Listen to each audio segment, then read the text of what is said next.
जय हिंद दोस्तों, मैं हूं आपका दोस्त चेतन बिस्पुते। दोस्तों, आज के इस वीडियो में हम लोग डिस्कस करने वाले हैं ई इनवॉइसिंग के बारे में। ई इनवॉइसिंग के जो कंप्लायंसेस है, अगर आपने टाइम पर नहीं किए तो आपको क्या क्या पेनल्टी लग सकती है और उसके कंसिक्वेंसेस क्या होंगे, वो आज हम इस वीडियो में डिस्कस करेंगे। इसके पहले मैंने और एक वीडियो बनाया था जहां पर ई इनवॉइसिंग की एप्लीकेबिलिटी क्या रहेगी वो डिस्कस किया था। सो उस वीडियो की लिंक भी मैं आपको डिस्क्रिप्शन में दे दूंगा, अगर आपने वो वीडियो नहीं देखा तो वहां से देख लीजिएगा। ये वीडियो हमारा पार्ट 1 है आज के टॉपिक का, और अगला पार्ट जो आएगा उसमें मैं एफएक्यूज को कवर करूंगा, जहां पर इंपॉर्टेंट चीज है जो लोगों के माइंड में फ्रीक्वेंटली क्वेश्चन आ सकता है कि ये सिचुएशन में क्या करना है, वो सिचुएशन में क्या करना है। आइए स्टार्ट करते हैं आज का टॉपिक। सबसे पहले आपको यहाँ पर फिर से रिपीट करवा दूं कि ई इनवॉइसिंग किसे एप्लीकेबल रहेगा। सबसे पहले, for registered person whose aggregate turnover based on PAN in any preceding financial year from 17-18 onwards is more than prescribed limit as per relevant notification, E invoicing is mandatory. सबसे पहले based on पान यहाँ पे लिखा हुआ है, इसका मतलब क्या? सपोज करो आपका रजिस्ट्रेशन मल्टीपल स्टेट्स में है, तो सारे स्टेट मिला के आपका जो भी टर्नओवर होगा वो देखा जाएगा। दूसरी चीज, फ्रॉम फिनेंशियल ईयर 17-18 ऑनवर्ड्स, मतलब कोई भी फिनेंशियल ईयर में अगर टर्नओवर प्रिस्क्राइब लिमिट से ज्यादा होगा तो ई इनवॉइसिंग एप्लीकेबल हो जाएगा। अब ध्यान देने वाली बात है, फिनेंशियल ईयर 17-18 के लिए जुलाई 17 से जीएसटी एप्लीकेबल हुआ था, लेकिन यहाँ पर वर्ड यूज किया फॉर एनी फाइनेंशियल ईयर। तो फाइनेंशियल ईयर स्टार्ट होता है फ्रॉम दी 1 अप्रैल 17 से।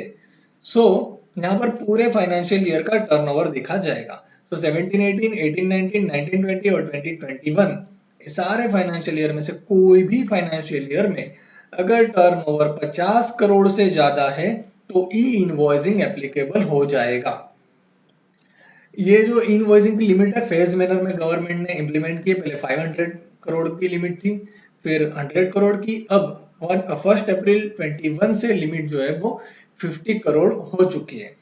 आपके ये चारों फाइनेंशियल ईयर में अगर टर्नओवर 50 करोड़ से ज्यादा है तो ई इनवॉइसिंग आपके लिए मैंडेटरी है। अगर आप ई इनवॉइसिंग के कंप्लायंसेस नहीं करते हो तो आपको कौन सी चीज का सामना करना पड़ सकता है। सबसे पहले, an e invoice does not get issue to the buyer. Obviously आप अगर इनवॉइसिंग में कवर हो रहे हो तो आप बायर को इनवॉइसिंग नहीं दोगे अगर आपको रूल नहीं पता है तो। दूसरी चीज, eligible invoices do not get reported to IRP. जो जो पोर्टल है, इनवॉइसिंग रिपोर्टिंग पोर्टल, वहां पर आप एलिजिबल जो इनवॉइस है जिसको रिपोर्ट करना है वो आप रिपोर्ट नहीं कर पाओगे। दूसरी चीज, अगर आपने ये नहीं किया तो जो आपके बायर्स हैं उनकी जो क्रेडिट मिलनी चाहिए, जो 2A में जाना चाहिए, वो क्रेडिट टाइम पर नहीं मिलेगी। अगर उनको क्रेडिट नहीं मिली तो वो आपका पेमेंट नहीं करेंगे, पेमेंट नहीं करेंगे तो आपका साइकिल जो है पेमेंट का वो सारा बिगड़ जाएगा। इसके अलावा और जो पेनल्टी है वो भी काफी हैवी है। सबसे पहले, नॉन इश्यूएंस और नॉन जनरेशन। अगर आपने इश्यू नहीं किया या तो ई इनवॉइस जनरेट नहीं किया तो आपको पेनल्टी जो लगेगी वो 10,000 रुपए तक की लगेगी पर इनवॉइस। अगर सपोज करो मंथली आपको 10 इनवॉइस ई इनवॉइसिंग वाले इश्यू करने थे और आपने एक भी नहीं किए तो 10,000 इंटू 10, 1 लाख की पेनल्टी तो ऐसे ही हो गई। और यहाँ पे और 100% of tax due whichever is higher could get imposed। तो यहाँ पे जो लिमिट है वो 10,000 तक की, या तो 100% of tax whichever is higher, दोनों में से जो हायर है वो।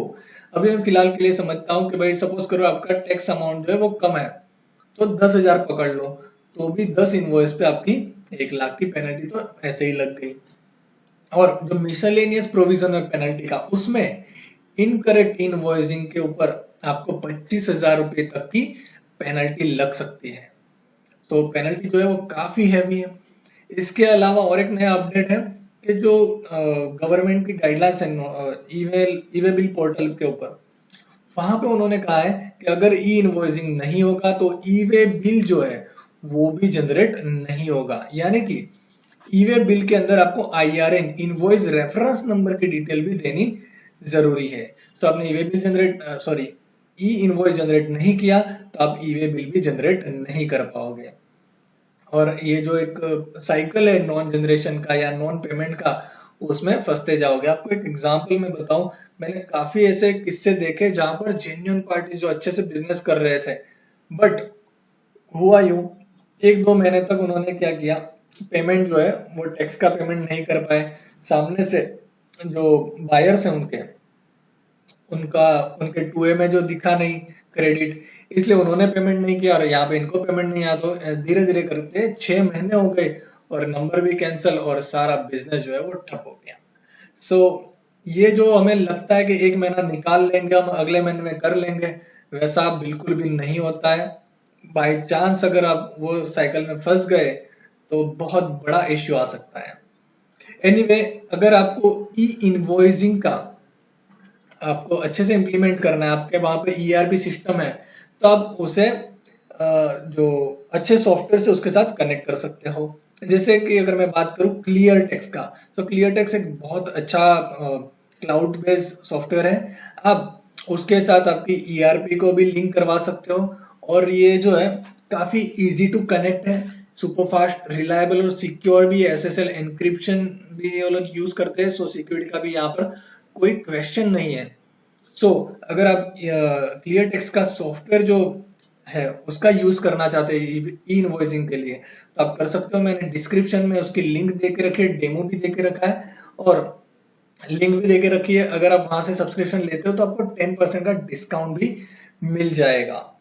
सो मुझे तो अच्छा लगा है ये सॉफ्टवेयर। अगर आपको भी परचेज करना है कर सकते हो, डिस्क्रिप्शन में आप लिंक देख लीजिए। ये था आज का वीडियो दोस्तों। Thank you for watching. मिलते हैं अगले वीडियो में। जय हिंद, जय भारत।